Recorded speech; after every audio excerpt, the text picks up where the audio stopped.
এই যে ইউটিউব অনেকে কিন্তু এখন অস্থির বলে যে এটা খারাপ এখন আমি মনে করি যে জীবন জামানা চেঞ্জ তো, তাই না? এটা যদি আমি বলি যে এটা হবে না এখানে আমি ইন্টারভিউ দিব না, এখানে দিব না, এটা আমি কিন্তু পক্ষপাতিত্ব নই। আপনার যুগের সঙ্গে তাল মিলিয়ে চলতে হবে। তবে আমার ভাই বন্ধুদেরকে বলবো যে ভাই বন্ধুরা তোমরা অবশ্যই ইন্টারভিউ নাও, আপনারা অবশ্যই ইন্টারভিউ নেবেন, তবে ক্যাপশনগুলো যেন সুন্দর হয়। আমি একজন নারীরা যদি আপনার এগিয়ে যায়, তারা যদি সাকসেস হয়, আমার মনে হয় না এর চেয়ে খুশি হবার মতো কিছু আছে আর কি। তা আমি এই মেলায় এসে একদম মুগ্ধ হয়ে গেছি যে এখানে সবাই মানে নারী মেয়েরা কিন্তু অনেক ধরনের অনেক কিছুই নিয়ে কিন্তু স্টল করেছে আর কি। তাই এক এক স্টল এক এক ধরনের কাপড়, কোথাও কাপড় আছে, কোথাও জুয়েলারি, কোথাও মনে কর মডার্ন ড্রেস, মানে ভ্যারাইটিস কিছু আর কি। তো আমি ওই এখনকার যে নারী উদ্যোক্তারা আসলে অনেক দূর এগিয়ে গেছে, এটা ভাবলেই কিন্তু আমার খুব ভালো লাগে। আমি মনে করি যে ভবিষ্যতে আরও বেশি করে আমাদের দেশের নারীরা আরও দূর এগিয়ে যাবে তাদের কাজের মাধ্যমে, তাদের কর্মের মাধ্যমে, এটা আমি আশা রাখি। না এটা ধারাবাহিকতা দেখেন, যেটা আপনি বললেন কিছুক্ষণ আগে, যে আগে কিন্তু নারীরা কিন্তু এত বাইরের মানে চাকরি থেকে শুরু করে যে গ্রামগঞ্জে দেখেন না, মাঠে ঘাটে আপনার সবাই কিন্তু অনেক নারীরা কাজ করছে। আপনি মফস্বলে দেখবেন বা গ্রামে দেখবেন মেয়েরা আপনার হাঁস মুরগি, এটা কিন্তু তাদের একটা মানে কাজ, একটা বিজনেস, এটা নিয়ে বিজনেস করে। আর আমাদের দেশে আপনার প্রাইভেট জব মানে অফিসে জব করছে, আপনার গভর্নমেন্ট অফিসে জব করছে, তারপর প্রাইভেট সেকশনে নারীরা কিন্তু অনেক ধরনের কাজ করছে।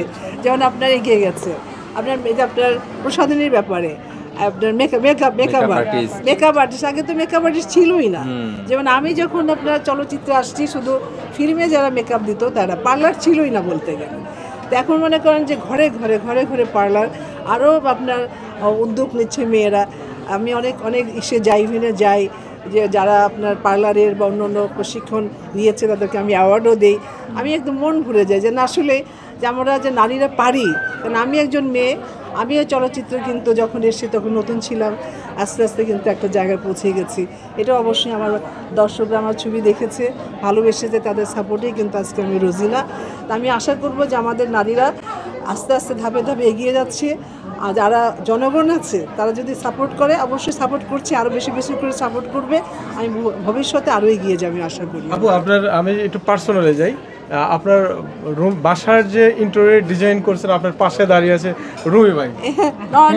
না সত্যি যেটা কিছুটা ওরকম, মানে ও যে আপনার ইন্টেরিয়র রেকর্ড করে, ওর যে চয়েস এত সুন্দর, আমি কি বলবো, ওর চয়েসটা খুবই সুন্দর। তবে আমার যে বাড়িটা আসলে পুরনো, আমি সেই